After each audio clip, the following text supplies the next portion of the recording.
और अलग अलग प्राणी बनते हैं। बट एक शब्द मैंने यहाँ पे आपके सामने लिया, कोशिका। अब इस कोशिका के बारे में कुछ बात करते हैं। कोशिका जिसे हम बोलते हैं सेल। जब मैं फिजिक्स में भी आपको बता रहा था कि कोई पदार्थ लो, आप उसे तोड़ते जाओ तोड़ते जाओ तोड़ते जाओ, तो कौन सी अंतिम बिंदु तक आप पहुंच जाओगे, तब उसका हमने नाम दिया था कि परमाणु, एटम बोला था कि हम बिल्कुल छोटे से छोटे अणु बना ले, जिसमें हम बोल रहे थे निर्जीवों के अंतर्गत। ये बात कर रहा था मैं फिजिक्स के अंतर्गत। तो जब हम मान लीजिए इसी पेंसिल को लीजिए, मैं इसे तोड़ता जाऊं और इसे महीन करता जाऊं, एट लास्ट मैं कितना महीन कर दूंगा इसे, जितना छोटे से छोटा कर दूंगा। वो छोटे अणु का नाम क्या दिया था हमने, छोटे से उस अणु का नाम दिया था परमाणु यानी एटम दिया था। वो हमने बोला था निर्जीव के अंतर्गत बोला था। तो बोले सजीव में ऐसी कोई इकाई देखो जो इस सजीव की बेसिक हो। अगर मनुष्य की बॉडी को हम पार्ट्स में डिवाइड करते जाएं, मनुष्य की बॉडी को हम पार्ट में डिवाइड करें, जैसे मान लीजिए मनुष्य का ये शरीर है, ओके, मनुष्य के शरीर को हम और भाग छोटे छोटे भागों में बांटे तो हम निकल के आते हैं अंग तंत्र में। बोले अलग अलग अंग तंत्र है जो हम पढ़ने वाले हैं। बोले कि रेस्पिरेटरी सिस्टम है, ठीक है, श्वसन तंत्र है, पाचन तंत्र है, कंकाल तंत्र है, नर्वस सिस्टम है। तो अलग अलग तंत्रों में बांट लेते हैं हम मनुष्य की बॉडी को पढ़ने के लिए, ओके। अब बोले अंग तंत्रों को अंगों में बांट लो, छोटे छोटे अंग होंगे आपके, ठीक है, जैसे कि अपना रेस्पिरेटरी सिस्टम में अपनी नलिका होंगी, उसके अलावा लंग्स होंगे, ऐसे ही पाचन तंत्र में नलिकाएं होंगी, उसके अलावा छोटी आंत, बड़ी आंत, ये सब होंगी।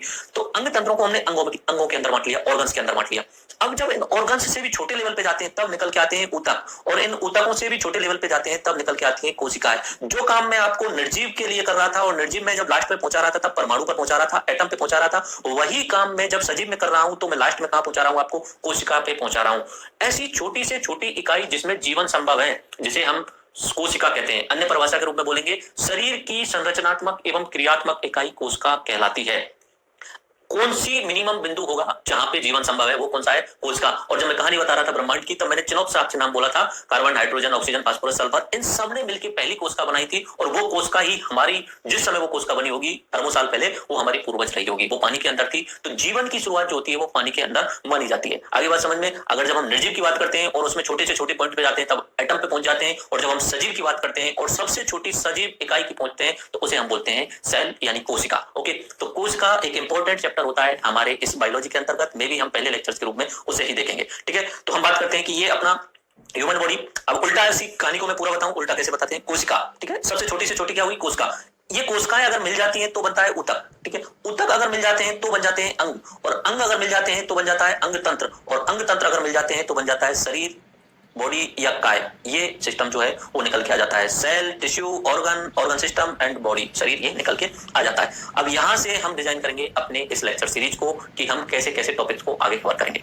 पहली बात समझ में आई आपको कि 3 मेन ब्रांचों में बांट लिया मैंने। उसके अलावा बहुत छोटी छोटी ब्रांचेज हैं जो मैंने नीचे लिखी हुई है, आपको लास्ट में मैं जाते जाते बता दूंगा, बट वो आपको ध्यान नहीं रखनी है। मेनली 3 ब्रांचों में बांट लिया। सजीव बताया मैंने आपको, सजीव का मतलब सारी चीजें समझ में आई, श्वसन, उत्सर्जन, उसके अलावा वृद्धि कर रहा है, और भी जो भी सजीव वाली जो कंडीशन थी वो बताई। उसके बाद में मैंने आपको बताया कि जो बायोलॉजी है उसको हम 3 भागों में बांट लिया, zoology, botany and microbiology. Zoology में हम बात करेंगे जानवरों की, जंतुओं की, जंतु विज्ञान उसे बोलते हैं, जिसमें मनुष्य भी शामिल है, जो हमारे एग्जाम की दृष्टि से सबसे ज्यादा इंपॉर्टेंट है, ठीक है। दूसरी बॉटनी और तीसरा बायोलॉजी। अब पहला नंबर ले लेते हैं हम जूलॉजी, और जूलॉजी में सबसे पहले हम किसको लेते हैं, हम मानव को ले लेते हैं, ठीक है।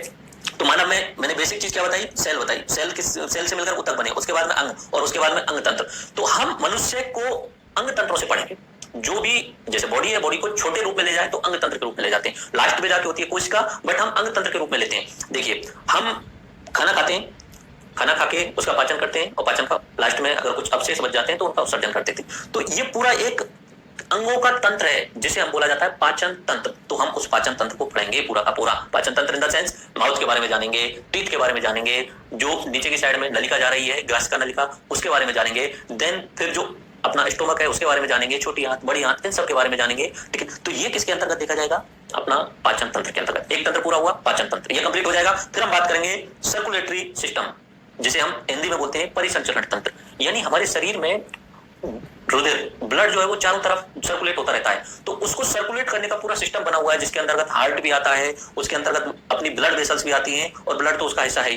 तो ये जो होता है हम किसमें पढ़ लेंगे, अपना परिसंचरण तंत्र, जिसमें से हार्ट से रिलेटेड बहुत सारी बातें होंगी, ब्लड के रिगार्डिंग बातें होती हैं, ए टाइप का होता है या नेगेटिव टाइप का होता है, ओ टाइप का होता है, कौन किसको दे सकता है, कौन किससे ले सकता है, वो सब हम किसके अंतर्गत शामिल करने वाले, परिसंचरण तंत्र के अंतर्गत। देन हम जाएंगे श्वसन तंत्र पे।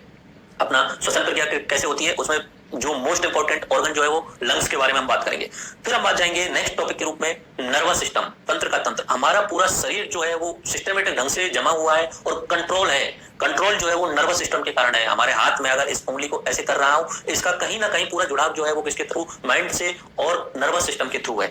तो हम ये देखेंगे और उसका एक हिस्सा रहेगा ब्रेन, यानी ब्रेन एक अंग है हमारे शरीर में। किसका भाग है वो? तंत्र का अंग, तंत्र का। ओके, फिर हम बात करेंगे रिप्रोडक्शन सिस्टम यानी जनन तंत्र, जिसमें मेल और फीमेल दोनों के रिगार्डिंग बात करेंगे और पूरी डिटेल में बात की जाएगी, कहीं कोई झिझक नहीं रहेगी। ओके, उसके बाद में हम उत्सर्जन तंत्र पे बात करेंगे, ठीक है। एक्सक्रीटरी सिस्टम, जिसमें किडनी और गुर्दाओं के बारे में बात की जाएगी। किडनी गुर्दा की बात है, ठीक है। किडनी इंग्लिश में बोलते हैं, हिंदी में शायद गुर्दा बोलते हैं। Then we will talk about the next topic के रूप में एंडोक्राइन सिस्टम, जिसमें अंतःस्रावी ग्रंथियां अपने शरीर के अंदर बहुत सारे हार्मोन स्रावित होते रहते हैं, उनके टॉपिक के रूप में जाएंगे। उसके अलावा लास्ट में जाते जाते ये दो इंपॉर्टेंट टॉपिक्स और देख लेंगे, स्केलेटन सिस्टम यानी हमारे शरीर का जो ढांचा है वो देख लेंगे, एंड मस्कुलर सिस्टम, मांसपेशियों का तंत्र। ओके, तो ये सबसे इंपॉर्टेंट टॉपिक रहने वाले हैं जिन पे हमें पूरा फोकस करना है। मान लीजिए कि 70% सवाल इनमें से ही बनते हैं नॉर्मली, तो इन पे हम अच्छे तरीके से फोकस करेंगे। बाकी जितना भी बायोलॉजी बची है वो 30% में आ रही है, जैसे कि कोश का विज्ञान, मानव में पोषण, ये एक्चुअली हम पाचन तंत्र के अंतर ही शामिल कर लेंगे इसे, ठीक है। पाचन तंत्र देखेंगे, देन फिर ये टॉपिक के रूप में मानव में पोषण ले लेंगे, कार्बोहाइड्रेट्स क्या होता है, वसा, प्रोटीन, विटामिन, एग्जाम्स में बहुत सवाल आते हैं तो ये शामिल हो जाएंगे। देन ह्यूमन डिजीज, ये नेक्स्ट अलग लास्ट टॉपिक के रूप में ये ह्यूमन डिजीज रहेंगे। जंतुओं का वर्गीकरण एक अलग से टॉपिक होता है, पर्यावरण पारिस्थितिकी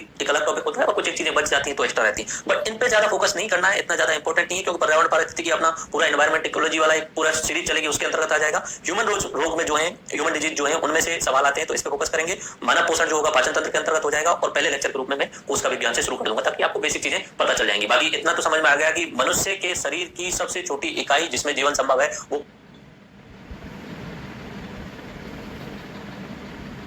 मुझे मिल गया एक perfect app for single girl. अगर आप आज ढूंढ रहे हो मनुष्य के शरीर की सबसे छोटी इकाई जिसमें जीवन संभव है वो कोशिका है, तो इसलिए कोशिका के बारे में जानना जरूरी होगा। तो पादप कोश का भी देखेंगे, मनुष्य कोश का भी देखेंगे, उसके अलावा एक कोश के जीव भी देखेंगे, बहुकोश के जीव देखेंगे, प्रोकैरियोट, यूकैरियोट, ये सारी चीजें हम कवर करेंगे। ओके, देन हम फिर जाते हैं बॉटनी वाले पार्ट पे। बॉटनी वाले पार्ट पे जाने से पहले मैं आपको बता दूं, ये इमेज तो मैंने यहाँ पे बस ऐसे ही लगाया हुआ है, ठीक है। ये मांसपेशी सिस्टम है, ये अपना कंकाल सिस्टम है जिसमें सारी हड्डियों का ढांचा दिखाया गया है, ठीक है। और ये जो मनुष्य हम देखते हैं वो है, ठीक है। लेकिन हम जब भी कोई भी सिस्टम पढ़ेंगे, मान लीजिए रेस्पिरेटरी सिस्टम पढ़े हैं, श्वसन तंत्र पढ़ रहे हैं, पाचन तंत्र पढ़ रहे हैं, अपना उसके अलावा जो सर्कुलेटरी सिस्टम है वो पढ़ रहे हैं, इनको पढ़ते टाइम हम 3D ह्यूमन बॉडी में अंदर जाएंगे। बोले सर 3D ह्यूमन बॉडी में कैसे जाएंगे? वो हम अपना टेक्नोलॉजी यूज करेंगे, 3D ह्यूमन बॉडी में जाएंगे। देखो आपको दिखा देता हूँ सारी चीजें। ये आप जो स्क्रीन पे देख रहे हैं ये मेल बॉडी है, आपके सामने दिख रहा है। इसे मैं अपने हाथ से घुमा सकता हूं एंड इसके सिस्टम के अंतर्गत भी जा सकता हूं। मान लीजिए मुझे आपको स्केलेटल सिस्टम दिखाना है तो ये मसल्स वाला सिस्टम दिखा दिया, ठीक है। और इनके पार्ट्स में जाना है तो मैं आपको पार्ट्स में लेके जाऊंगा। अंदर मुझे आपको घुमाना है तो मैं अंदर घुमाऊंगा, इस तरीके से आपको स्केलेटल सिस्टम दिखा दूंगा। उसके अलावा मुझे आपको डाइजेस्टिव सिस्टम दिखाना है तो डाइजेस्टिव सिस्टम दिखाने के लिए ये आप मान लीजिए डाइजेस्टिव सिस्टम, और बीच में मुझे अगर कुछ लिखना भी होगा तो मैं वो लिखने का काम भी करूंगा आपके लिए। जैसे कि मान लीजिए हम शुरुआत करेंगे डाइजेस्टिव सिस्टम की मुंह से, ठीक है। उसके बाद ये नलिका होती है, उसके अलावा छोटी आंत, बड़ी आंत, ये सब होती है। और अगर इसमें 3D का सबसे बड़ा फायदा ये रहता है कि आप इसमें जूम इन जूम आउट कर सकते हैं और पार्ट्स के अंदर जा सकते हैं, पूरा शरीर के अंतर्गत आप जा सकते हैं। इसमें मैं आपको सारी जो स्रावित होती हैं हार्मोन्स वगैरह, जो भी छोटी छोटी ग्रंथियां हैं, वो सब जो है पार्ट जो है वो बॉडी के मैं यहाँ पे आपको दिखाने की कोशिश करूंगा। मे बी आप शायद लाइफ लॉन्ग लेसन्स यहाँ से ले पाएंगे, ये इस तरीके से मैं। उसके अलावा रेस्पिरेटरी सिस्टम की बात करते हैं तो रेस्पिरेटरी सिस्टम का इस तरीके से मैं आपको इमेज में पूरा लिख लिख के सारी चीजें समझा के, और उसके अलावा कार्डियोवास्कुलर सिस्टम ये, उसके अलावा excretory system, reproduction system, nervous system, endocrine system, ये सब मैं आपको 3D में दिखाऊंगा और 3D के रूप में ही आपको पढ़ाऊंगा। तो बायोलॉजी का सबसे बड़ा फोकस जो हमारा रहेगा वो अपने ह्यूमन बॉडी पे ही रहने वाला है, क्योंकि यहाँ से सबसे ज्यादा सवाल आते हैं। देन हम चलते हैं बॉटनी पे। तो बॉटनी का इतना बड़ा पार्ट है नहीं, एक तो हम देखेंगे पादप आकार की, ठीक है। पादप आकार की, पादप के बाद जब बात करते हैं तो आकार की शब्द यूज किया जाता है, मॉर्फोलॉजी शब्द यूज किया जाता है। और ह्यूमन के बारे में बात कर रहे थे तब हम फिजियोलॉजी की बात कर रहे थे, क्योंकि शारीरिक बोल रहे थे हम, उसके शरीर की संरचना के बारे में। अब पादप के आकार के बारे में बात करेंगे, उसकी जड़ें, तना, फल, पुष्प, पत्ती, इनके बारे में। और उसके अलावा पादप पोषण कैसे होता है, पादपों में कौन कौन से रोग आते हैं, तो ये ही इंपॉर्टेंट होते हैं। देन हम लास्ट में अपने माइक्रोबायोलॉजी में जीवाणु, विषाणु और कवक के बारे में थोड़ा बहुत जानकारी ले लेंगे। तो इस तरीके से अपनी लेक्चर सीरीज जो है वो रहेगी, जिसमें हम 3D टेक्नोलॉजी का काफी यूज करेंगे। और स्पेशल बात आपकी ये रहेगी, मैं हर सब्जेक्ट में एक्सपर्ट नहीं हूं, लेकिन मैं काफी रिसर्च करने के बाद मैं आपको पढ़ाता हूं, ठीक है। बट मुझे लगता है कि कुछ एक टॉपिक्स ऐसे हैं जो किसी डॉक्टर से पढ़ाने चाहिए, जैसे कि ह्यूमन डिजीज। अगर कोई डॉक्टर अच्छा पढ़ाता है आपके लिए, देन बिल्कुल अपने एक फ्रेंड है उनके थ्रू मैं आपको ह्यूमन डिजीज वाला चैप्टर कराऊंगा। मे बी इतना कोशिश करेंगे कि भले ही वो लेक्चर 3 घंटे का हो, 4 घंटे का हो, सारी ह्यूमन डिजीज का बेसिक्स आपको पता चल जाए, और अगर जरूरत पड़े तो आप फर्स्ट एड भी घर पे यूज कर सकें। वो अपना ह्यूमन जो डिजीज होंगी उनके रिलेटेड जो टॉपिक होगा वो डॉक्टर साहब के द्वारा कराया जाएगा। ओके, तो मोस्टली चीजें जो है वो मैं कवर कराऊंगा, बट जहां पे मुझे लगेगा कि यहाँ पे किसी विशेषज्ञ की जरूरत है तो मैं आपको स्पेशलिस्ट व्यक्ति से वो चैप्टर कराऊंगा। ओके, एंड लास्ट में जाते जाते मैं आपको एग्जाम्स के हिसाब से जो ऑब्जेक्टिव सवाल पूछे जाते हैं उनमें ऐसे पूछा जाता है कि कुछ नाम दिया जाता है कि बोले एनाटॉमी क्या होती है, इसके बारे में बताइए। तो जंतु विज्ञान की प्रमुख शाखाएं उनको देख लेते हैं। एनाटॉमी में शरीर एवं विभिन्न अंगों की रचना का विच्छेदन द्वारा प्रदर्शन किया जाता है। ओके, एंथ्रोपोलॉजी मानव जाति के सांस्कृतिक विकास का अध्ययन इसमें किया जाता है। तो नॉर्मली सवाल कैसे आते हैं, मानव जाति के सांस्कृतिक विकास का अध्ययन जीव विज्ञान की किस शाखा के अंतर्गत किया जाता है, तो आपको आंसर देना है एंथ्रोपोलॉजी। ऐसे इकोलॉजी जैविक एवं अजैविक वातावरण में से जीवों का विविध आपस में संबंध जो है जैविक और अजैविक का, उसका अध्ययन किया जाता है इकोलॉजी के अंतर्गत। एंडोक्राइनोलॉजी अंतःस्रावी तंत्रों का अध्ययन किया जाता है। एम्ब्रायोलॉजी भ्रूणीय संवर्धन का अध्ययन किया जाता है। एंजाइमोलॉजी उत्प्रेरक यानी एंजाइमों का अध्ययन किया जाता है। एंटोमोलॉजी कीट पतंगों का अध्ययन किया जाता है। पूछा जा सकता है, काफी बार पूछा भी गया है कि कीट पतंगों का अध्ययन के जो विज्ञान है उसे किस नाम से जाना जाता है, तो एंटोमोलॉजी। जेनेटिक्स नाम से पता चल रहा है, जीवों के आनुवंशिक लक्षण और उनकी वंशागति का अध्ययन किया जाता है। हेमेटोलॉजी रुधिर एवं रुधिर विज्ञान से संबंधित अध्ययन। हर्पेटोलॉजी उभयचरों और सरीसृपों का अध्ययन किया जाता है। मेमोलॉजी स्तनधारी प्राणियों का अध्ययन किया जाता है। माइक्रोबायोलॉजी अति सूक्ष्म जीवों का अध्ययन किया जाता है। न्यूरोलॉजी तंत्र का अध्ययन किया जाता है। ओडोंटोलॉजी दंत विज्ञान संबंधी अध्ययन किया जाता है। ऑर्निथोलॉजी पक्षियों का अध्ययन किया जाता है। पैथोलॉजी रोगों की प्रकृति, लक्षणों एवं कारकों का अध्ययन किया जाता है। रेडियोलॉजी जीवों पर विकिरणों का प्रभाव किस प्रकार होता है, ये सब अध्ययन किया जाता है। ये सारी ब्रांचेज जो मैंने बताई हैं वो जूलॉजी की ब्रांच बताई हैं। अब बॉटनी की ब्रांच देखते हैं। एंथोलॉजी पुष्पों का अध्ययन अगर करना है तो एंथोलॉजी। डेंड्रोलॉजी वृक्षों एवं झाड़ियों का अध्ययन करना है तो डेंड्रोलॉजी। इकोनॉमिक बॉटनी आर्थिक महत्व के पौधों का अध्ययन करना है तो इकोनॉमिक बॉटनी। फ्लोरिकल्चर सजावटी पुष्पों का अध्ययन करना है तो फ्लोरिकल्चर, उनका संवर्धन और उनका अध्ययन जो है फ्लोरिकल्चर में। जेनेटिक्स अनुवांशिक विभिन्नताओं का लक्षण, ये तो अपना जूलॉजी में भी सेम है और अपना पादपों में सेम है। हेरिडिटी पैतृक लक्षणों का संतति में पहुंचने का अध्ययन करना, ये होता है हेरिडिटी। हिस्टोलॉजी ऊतकों का अध्ययन करना। प्लांट मार्फोलॉजी पादपों की आकारकीय संरचना का अध्ययन करना। माइकोलॉजी कवकों या फफूंदों का अध्ययन करना, माइकोलॉजी। पैलियोबॉटनी पादप जीवाश्मों का अध्ययन करना। फाइकोलॉजी शैवालों का अध्ययन करना। फार्मेकोलॉजी औषधीय पादपों का अध्ययन करना। फिजियोलॉजी विभिन्न पादप जैविक क्रियाओं का अध्ययन करना। वायरोलॉजी विषाणुओं का अध्ययन करना। एग्रोनॉमी फसली पादपों का अध्ययन करना। हॉर्टिकल्चर फल सब्जी एवं उद्यान पादपों का अध्ययन करना और उनका संवर्धन करना। टिश्यू कल्चर कृत्रिम विधियों के द्वारा ऊतकों का संवर्धन करना। ये काफी बार आपने देखा होगा, हॉर्टिकल्चर वाला, टिश्यू कल्चर वाला, फार्मेकोलॉजी वाला एग्जाम्स में आपने बहुत बार देखा होगा हिस्टोलॉजी क्या होता है इस तरीके से। तो इसलिए मैंने यहाँ पे ये डाल दिए। अब रटे हुए तो मुझे भी नहीं है सारे के सारे, जो इंपॉर्टेंट है वो मुझे पता है, लेकिन हर चीज तो मुझे नहीं रटी हुई है। तो आपको भी इनको 2 या 3 बार जो है वो अपनी नजरों के सामने से निकालना है। रटना नहीं है, 2 या 3 बार निकाल लो, जितने याद हो जाएंगे उतने इंपॉर्टेंट है। ऑब्जेक्टिव टाइप में बायोलॉजी से जब सवाल बनता है तो एक सवाल तो इनमें से जरूर बन जाता है कि इनकी ब्रांचेज के आधार पे ही पूछ लिया जाता है कि बताइए रुधिर और रुधिर संबंधी रोगों का अध्ययन किस विज्ञान के अंतर्गत किया जाता है, तो हेमेटोलॉजी। ओके, इस तरीके के सवाल बनते हैं। और लास्ट में अगर जीव विज्ञान की शाखाओं के जनकों के नाम पूछ लिए जाए तो वो यहाँ पे हम लास्ट देख लेते हैं। बोले जीव विज्ञान शाखा के जनक कौन कौन से। जीव विज्ञान का जनक कौन हुआ, अरस्तु, बायोलॉजी का बताया। जंतु विज्ञान का भी अरस्तु हुआ। वनस्पति विज्ञान का कौन हुआ, थियोफ्रेस्टस। सूक्ष्म जीव विज्ञान यानी माइक्रोबायोलॉजी का जनक कौन हुआ, लुईस पास्चर। जीवाणु विज्ञान का रॉबर्ट कोच। प्रतिरक्षा विज्ञान का, इम्यूनोलॉजी का एडवर्ड जेनर। रुधिर परिसंचरण का विलियम हार्वे। कोशिका विज्ञान या साइटोलॉजी का रॉबर्ट हुक। पहला चैप्टर जो हमारा रहेगा उसका विज्ञान का रहेगा। उत्परिवर्तन का, म्यूटेशन का यूजो डिब्रीज। अभी नाम ही काफी अलग लग रहे होंगे आपको, विदेशी नाम है तो उनको हिंदी नाम तो है नहीं कि राम सिंह, श्याम सिंह इस तरीके से आपको बोल दो, बट आपको याद करने पड़ेंगे। जो नाम है वो ऑथेंटिक रूप से यहाँ लिखे हुए हैं। कवक विज्ञान, माइकोलॉजी का एंटन डी वेरी। पादप शरीर क्रिया विज्ञान का जनक कौन है, स्टीफन हेल्स। आधुनिक वनस्पति विज्ञान का, मॉडर्न बॉटनी का जनक कौन है, कैरोलस लिनियस। बोले सर क्या आपको रटे हुए? नहीं, मुझे नहीं रटे हुए।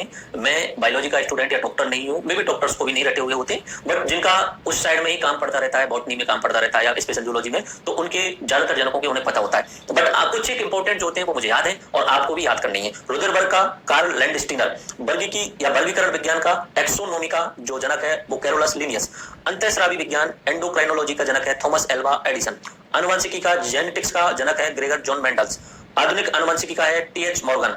भारतीय पुरा वनस्पति विज्ञान के जनक जो है वो बीरबल साहनी। आनुवंशिक अभियांत्रिकी, जेनेटिक इंजीनियरिंग के जनक हैं पॉल वर्ग। शैवाल विज्ञान के जनक हैं विलियम हेनरी हार्वे। भारतीय शैवाल विज्ञान के जनक हैं एम.ओ.पी. अयंगर। भारतीय पारिस्थितिकी इकोलॉजी के जनक हैं रामदेव मिश्रा। औषधि विज्ञान के, फार्मास्यूटिकल साइंस के जनक हैं हिप्पोक्रेटस एंड हिप्पोक्रेटस, ये नाम काफी बार सुना होगा आपने। जीवाश्मिकी के जो जनक हैं वो लियोनार्डो दा विंची हैं और सूक्ष्मदर्शिकी के जनक हैं एंटनी वॉन ल्यूवेनहॉक। ये जो हैं अपने प्रमुख जनक हैं, इनको भी आपको अपनी नजरों के सामने से 2 या 3 बार निकालना होगा, तभी जाके आप इन्हें याद कर पाएंगे, ठीक है, क्योंकि एग्जाम में इन्हें पूछा जाता है। तो बेसिक चीजें आपको समझ में आई कि बायोलॉजी क्या होता है। व्हाट इज बायोलॉजी, तो जीवों का अध्ययन करना बायोलॉजी के अंतर्गत होता है। 3 भाग स्पेशल ब्रांचेज में बांट दिया हमने, जंतु विज्ञान, पादप विज्ञान और माइक्रोबायोलॉजी। फिर हम ये इंपॉर्टेंट सवाल आप पूछ सकते हैं, सर बायोलॉजी क्यों पढ़ें? अब तक तो शायद समझ में आ भी गया होगा। हमारा शरीर, उस शरीर के अंदर क्या क्या सिस्टम है, क्या क्या ऑर्गन्स हैं, ये सारी जानकारी हमें मिल जाएगी।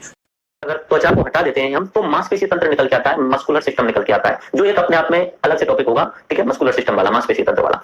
उसके बाद में जब मांसपेशियों वाले हिस्से को भी हटा देते हैं तब आता है कंकाली सिस्टम। इस तरीके से कंकाली सिस्टम रहेगा, कंकाल तंत्र, उसका भी एक अलग से लेक्चर रहने वाला है। जब हम कंकाल तंत्र को हटा देते हैं तब पाचन तंत्र वाला ये हिस्सा होता है। किस तरीके से होता है, एक बार यहाँ इस इमेज में देखिए, फिर दोबारा से मैं 3D में आपको दिखाने वाला हूँ। ये मनुष्य का चेहरा होता है, ठीक है, यहाँ से ये नली जा रही है, वो नली जो होती है अंदर की साइड में आपको यहाँ दिख रहा होगा, पेट बोलते हैं जिसे, स्टोमक बोलते हैं, ठीक है, उससे जुड़ा हुआ होता है। ओके, उसके बाद में इस स्टोमक से छोटी नली, छोटी आंत के रूप में जो है वो भोजन जाता है, और ये छोटी आंत जो है फिर वो बड़ी आंत से जुड़ी हुई है, और उसके बाद में हमारा उत्सर्जन भी होता है। तो ये जो होते हैं मेन पार्ट होते हैं। इसके साथ साथ में कुछ ऐसे पार्ट्स होते हैं जैसे लीवर होता है, अग्नाशय होता है, गाल ब्लैडर होता है। ये नाम हिंदी इंग्लिश दोनों में आपको याद करा दूंगा, ठीक है, तो एक बार सुनने में अटपटा लगेंगे, बाकी लेक्चर देखने के बाद में आपको फैमिलियर हो जाएंगे। तो ये अपना जो है वो डाइजेस्टिव सिस्टम है।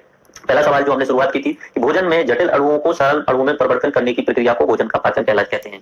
शुरू में ही बोला हम कुछ भी खा रहे हैं, रोटी खा रहे हैं, चावल खा रहे हैं, दाल खा रहे हैं, कुछ भी खा रहे हैं, उसमें या तो कार्बोहाइड्रेट होगा, या प्रोटीन होगा, या वसा होगा। ये तीन चीजें होंगी, या तो कार्बोहाइड्रेट या प्रोटीन या वसा। उसके अलावा भी विटामिन, पानी या मिनरल्स यानी खनिज हो सकते हैं। मेन फोकस अपना कार्बोहाइड्रेट, वसा और प्रोटीन होगा। हमने भोजन लिया, अब उस भोजन के जो अवयव हैं ये काफी बड़े हैं, बड़े अणु हैं, इनको हम डायरेक्टली ऊर्जा में परिवर्तित नहीं कर सकते, तो इनको फिर छोटे अणुओं में बदला जाता है। किस तरीके से बदला जाता है, कार्बोहाइड्रेट को ग्लूकोज में बदला जाता है। ध्यान रखना है आपको, ये रखना है एक तरीके से, ठीक है, 2-3 बार मैं आपको बोल दूंगा तो रट जाओगे, और यही अपने लेक्चर का पूरा उद्देश्य है। ये जो बात मैं बोल रहा हूँ, कार्बोहाइड्रेट को ग्लूकोज में बदलना, वसा को बसीय अम्ल में बदलना और प्रोटीन को अमीनो अम्ल में बदलना, यही पूरे पाचन तंत्र का अंतिम उद्देश्य होता है। हमने भोजन के रूप में कार्बोहाइड्रेट, वसा और प्रोटीन ले लिया, कार्बोहाइड्रेट को ग्लूकोज में बदलना, वसा को बसीय अम्ल में बदलना, प्रोटीन को अमीनो अम्ल में बदलना, यही इस पूरे सिस्टम का मुख्य उद्देश्य है। अब अलग अलग लेवल पे ये काम होता चलेगा, और जैसे ही ये ग्लूकोज में बदल जाएगा पाचन तंत्र का काम खत्म। अब ये ग्लूकोज जो है वो आगे की प्रक्रिया अपने आप, जो रेस्पिरेटरी सिस्टम होता है, कोशिकाओं के लिए कैसे ऊर्जा प्रदान करनी है, जो अपने आगे वाले लेक्चर आएंगे उनमें आपको दिख जाएगा। पाचन तंत्र का फाइनल काम क्या है कि हमें ग्लूकोज दे दो, बसीय अम्ल फाइनल कर दो,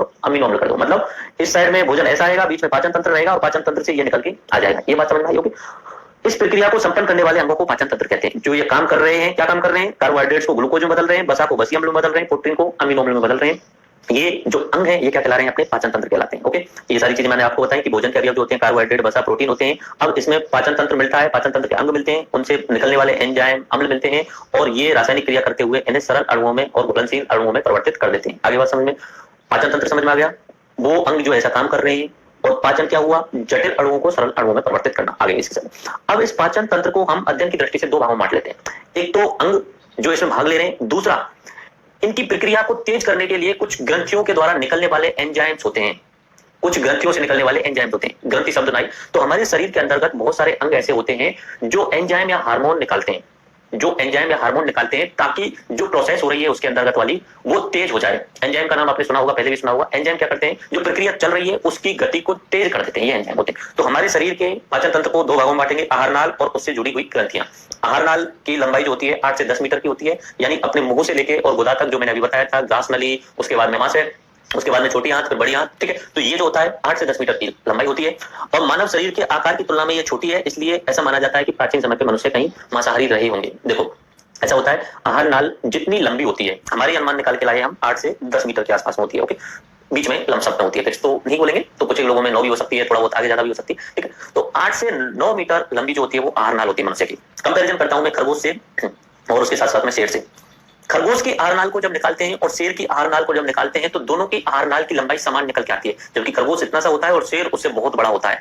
तो अगर आहार नाल की लंबाई ज्यादा है तो इससे वैज्ञानिक या साइंटिस्ट, बायो साइंटिस्ट ये मानते हैं कि आहार नाल की लंबाई अधिक हो रही है। इसका मतलब इसमें सेलुलोज का पाचन करने की क्षमता है। अभी सेलुलोज क्या है, ये एक तरीके से शाकाहार जो है, जो अपने पेड़ होते हैं, पेड़ों की जो छाल बनी होती है वो सेलुलोज से बनी हुई होती है। तो खरगोश की शाकाहार की प्रवृत्ति है, और जो शेर है उसकी जो आहार नाल की लंबाई है वो कम है। इसलिए माना जाता है कि जिनकी आहार नाल की लंबाई कम होती है वो मांसाहारी प्रवृत्ति के रहे होंगे या हैं, और जिनकी आहार नाल की लंबाई अधिक होती है वो शाकाहारी प्रवृत्ति के होते हैं। हमारे शरीर के हिसाब से आहार नाल की लंबाई 8 से 10 मीटर लंबी है, जो कि वैज्ञानिकों के अनुसार नॉर्मली मांसाहार के लक्षण ऐसे दिखाती है, ठीक है। बाकी मैं ऐसा समर्थन नहीं कर रहा कि मनुष्य मांसाहारी है या शाकाहारी है, ये सब अलग बातें हैं, बट यहाँ पे जो साइंटिफिक बातें हैं वो आपको बता रहा हूँ। तो एक पॉइंट आपको याद रखना है, कितनी लंबाई है, 8 से 10 मीटर लंबाई होती है आहार नाल की, ठीक है। और आहार नाल की जो लंबाई है वो कम है, इसलिए माना जाता है कि मनुष्य मांसाहारी रहा होगा पुराने समय पे। ओके, ठीक है। उसके साथ वाली जो ग्रंथियां हैं वो भोजन को पचाने के लिए आवश्यक जूस, एंजाइम, हार्मोन का स्रावन करती हैं, जिनमें लार ग्रंथि, यकृत से निकलने वाले और पित्ताशय से निकलने वाले रस होते हैं। ओके, वो हम देखने वाले हैं। अग्नाशय से और पित्ताशय, जो लीवर से निकलता है वो पित्ताशय में बाद में याद हो जाए, कोई दिक्कत नहीं है। देखो अब इस फ्लो चार्ट को एक बार क्लियरली देखते हैं।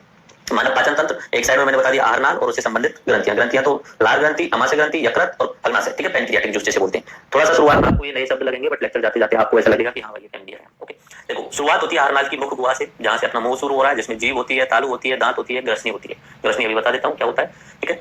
फिर आती है ग्रास नली, जिसे हम ओइसोफेगस बोलते हैं। उसके बाद आता है अमाशय, जिसे